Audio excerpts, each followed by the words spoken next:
Do you ever wonder how much time you actually have with the people that you love? I mean, really, let's think about it. Because most of us, we just believe that we always have more time. We'll have more time to visit, some more time to talk, more time to reconnect, and more time to finally take that family trip.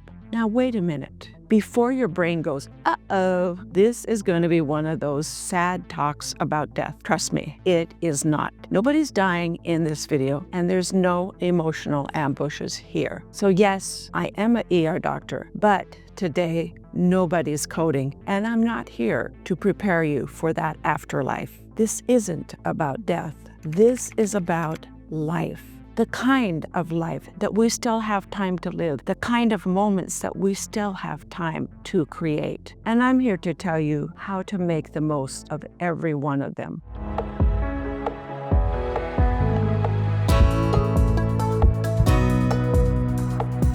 I'm Dr. Joanette, and I'm an ER physician. I'm also a professor of medicine, and I am a Blue Zone native. Blue zones are where people routinely live past 100, and they do it with vitality. I teach people how to live longer, feel better, and love the life that they are living. And today, we are going to talk about how connecting might just be the most powerful medicine that you're not taking yet.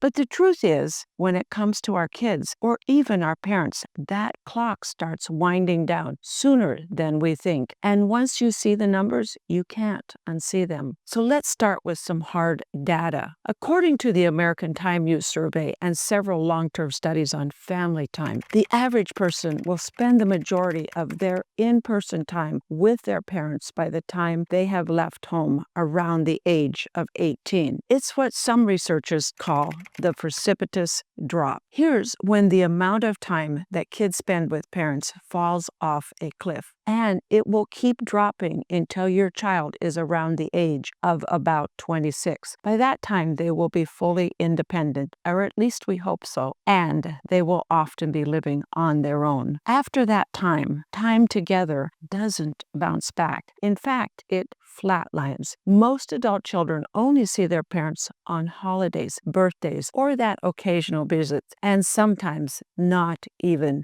that often. But here's the part that hits the hardest. At least it hit me pretty hard when I learned about it. By the time your child is 21, you will have already spent 90% of that total in-person time that you will ever have with them. Let that one sink in. 90% is gone before they are even able to legally rent a car. And now it gets even a little more sobering. By the time your child turned 12, you have already used up 70% of your total lifetime hours with them. So that thing we always say, we'll have more time later, isn't true. Later is a lot shorter than we may think. Okay, now enough of my doom and gloom. Let's talk about what we will do with that information that we just got. Now, before you spiral down into guilt or even fear, let's take a pause. Because while that in-person time with our kids may drop precipitously, that doesn't mean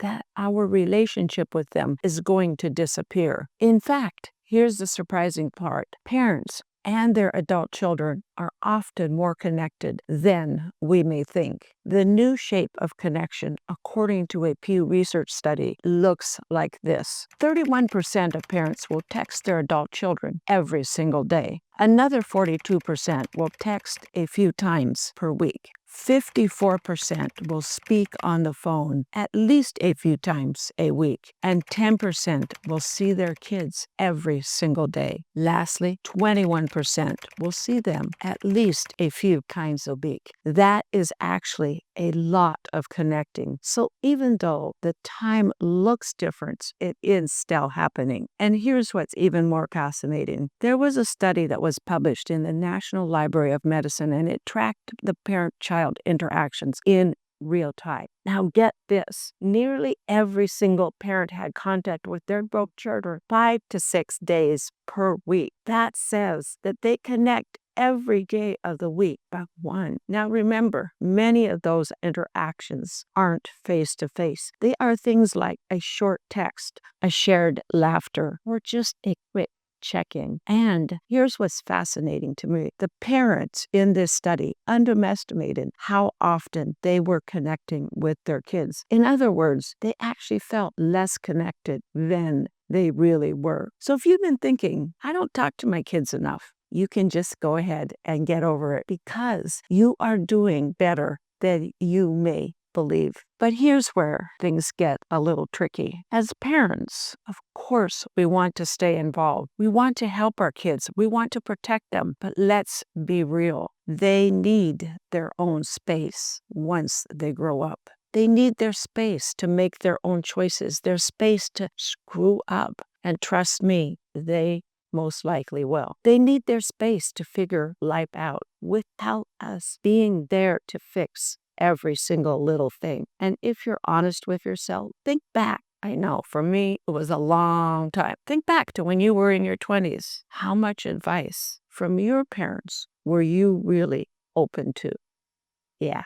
There was a study from the University of Michigan, and it found that adult children whose parents were overly involved, we call this parenting style helicopter parenting. These kids were less satisfied with their life, and they also showed higher levels of anxiety. So yeah, stay close, yes, but also let them go. And then there's this question. What happens when our kids actually move out? What happens when they don't really need us on a day-to-day basis anymore?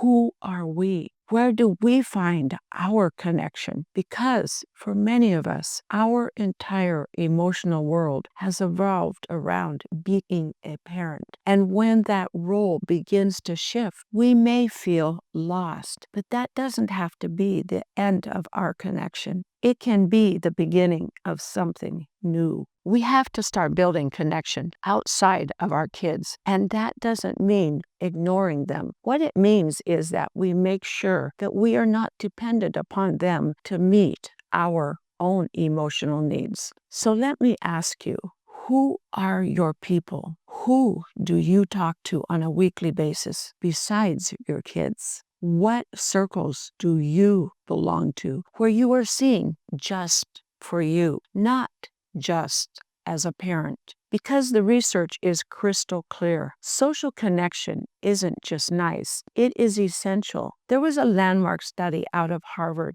that tracked people who were over the age of 80 years. And what they found was that good relationships are the single biggest predictor of a long, healthy life. Not money, not your cholesterol level, not career success, but relationships. Another analysis by a researcher named Julianne Holt Lundstad found that a lack of communication is as dangerous as, get this, smoking 15 cigarettes a day. Let me repeat that. Loneliness can be as deadly as smoking. Connection, that helps you live longer. Here's what strong relationships give us. They give us better brain health, strengthen our immune system, and they give us faster recovery from when we get ill. We will have less anxiety and less depression, and we will get a longer lifespan, but more importantly, a longer health span. So if you've got a health plan, you better have a connection plan as well. So what can you do? How about this? Start small. Make a phone call. Reconnect with an old friend. Join some local group or get involved in something that isn't just about your kids. Maybe you want to go on a walk.